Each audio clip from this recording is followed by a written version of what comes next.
In 2015, the birthplace of democracy came within days of financial collapse. ATMs stopped working, banks chained their doors shut, cash withdrawals were rationed, pensions frozen, and panic spread through the streets of Athens. The nation that had once given the world philosophy, currency, and civilization itself was now begging to survive. This wasn't ancient history. This was Greece, a member of the European Union, using one of the world's strongest currencies, backed by the might of Germany and France. Yet it was collapsing like a failed empire, crushed under the invisible weight of debt. How did a modern democracy, educated, globalized, and industrialized, lose control of its economy? How does a nation go from prosperity to desperation inside a system built to prevent that very thing? Because Greece's fall wasn't just an economic failure, it was a warning of how fragile sovereignty becomes when money runs out. To understand the collapse, you have to rewind. The story begins not in 2015, but in 2001, the year Greece joined the Eurozone. With that single step, Greece gave up control of its own currency, the drachma, and adopted the euro. It meant stability, prestige, and access to cheap credit that had once been unthinkable. For the first time in its modern history, Greece could borrow money at nearly the same rates as Germany.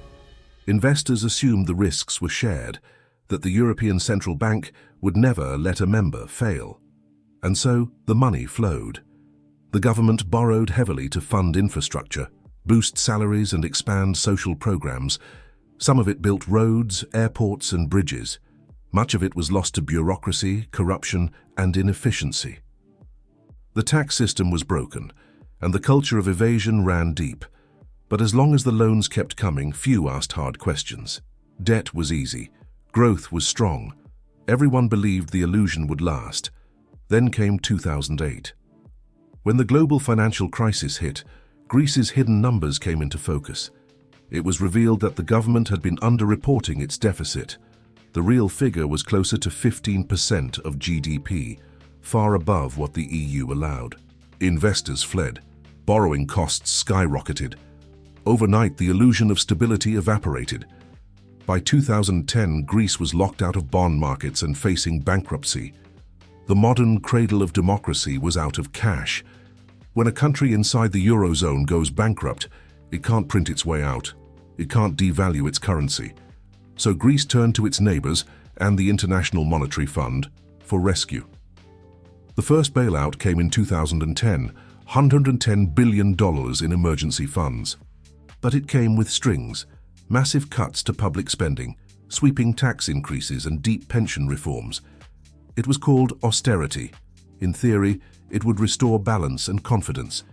In reality, it triggered an economic depression. The Greek economy shrank by more than 25%. Unemployment soared above 27%. Among the youth, it passed 60%. Thousands of small businesses collapsed. Hospitals ran out of supplies. Families lined up at soup kitchens, not in a war zone, but in a European capital. And yet the debt kept rising. Because when an economy shrinks, the debt to GDP ratio gets worse even as you repay.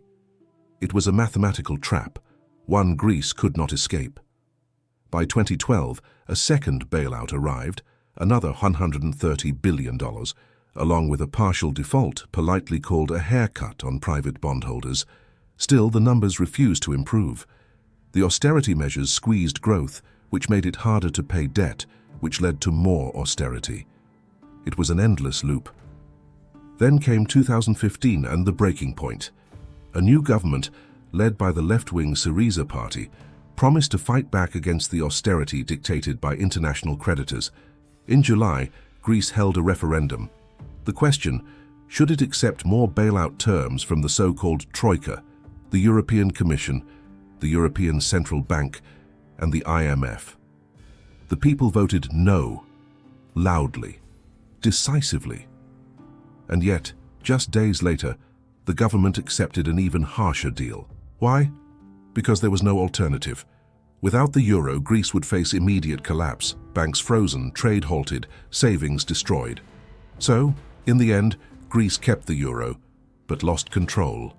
Budgets, taxes, pensions, and spending were no longer decided in Athens. They were negotiated in Brussels, Frankfurt, and Washington.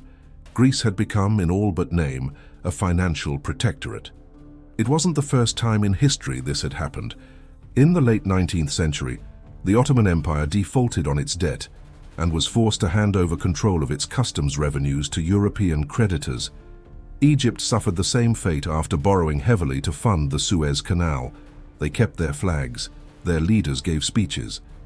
But the real power, the power over money, was gone. And in the 21st century, Greece joined that same club. For ordinary Greeks, the crisis was devastating. Pensions were slashed, wages fell. Hospitals struggled to buy medicine. Suicide rates climbed. A generation of young professionals, doctors, engineers, scientists, left the country in search of work abroad. The economy eventually stabilized, but at a terrible cost. A decade of lost growth and a debt burden still hovering above 160% of GDP. Greece survived, but it never fully recovered. And yet, this story isn't just about one country. It's about a pattern, one that echoes through history.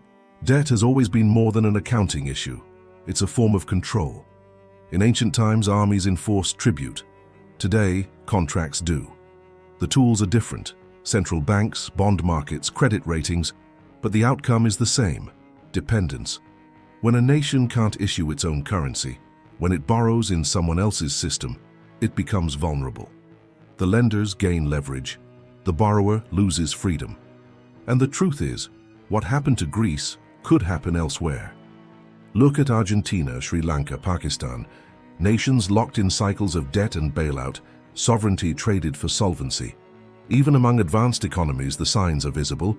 Italy with towering debt levels, Japan above 250% of GDP, the United States over $34 trillion and counting.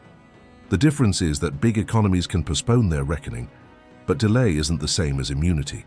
Debt feels harmless in good times, invisible, easy. But when confidence breaks, it becomes a chain, and those holding the keys are never neutral. That is the deeper truth of Greece's crisis.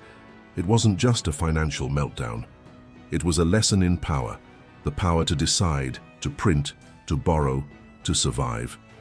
When you lose that power, the collapse doesn't come with fire or invasion.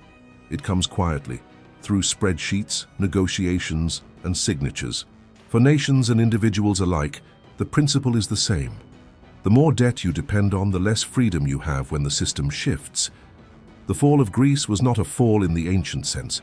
No burning temples, no conquering army. But it was, in every way that mattered, a surrender. And it happened not in the ruins of the past, but in the modern heart of Europe, inside a system designed to prevent failure. History doesn't repeat, but it rhymes. And when you watch a country default like an empire, you start to realize how fragile financial freedom truly is. If this gave you a new way to see the world, hit subscribe. Because history doesn't just tell stories, it warns us. And I'll show you where to look next.